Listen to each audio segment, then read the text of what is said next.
E adesso nel Veneto, dove la regione a guida leghista ha approvato il bilinguismo.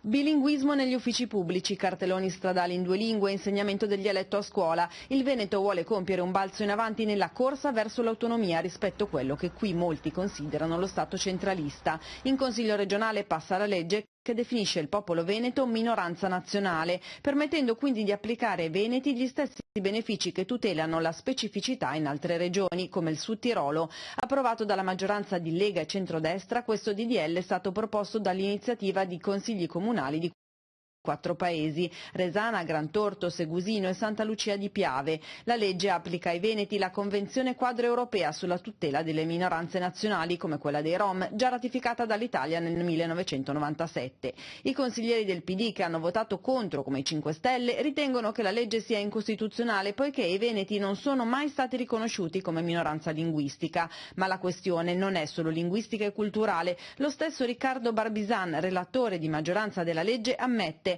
è un altro tentativo importante lungo la strada del diritto della nostra gente ad autogovernarsi. Il direttore dell'Istituto di Lingua Veneta, Loris Palmerini, estensore materiale della legge, così la presentava al Consiglio Comunale di Grantorto. Significa anche tutta una serie di autonomie, compreso per esempio canali televisivi in lingua per fare la nostra storia, la nostra cultura, ma tutto questo verrà finanziato con il trasferimento di tasse da imposizione statale all'imposizione sostanzialmente regionale. Già, perché dietro alle richieste di maggiore autonomia c'è l'insofferenza crescente per le risorse che vengono trasferite a Roma, particolarmente forte nei piccoli comuni, che lamentano come nelle loro casse restino poco di IRPEF e IRAP. Insofferenza anche verso la burocrazia romana, tanto che la riforma Madia sulla pubblica amministrazione è stata impugnata dal governatore Zaia davanti alla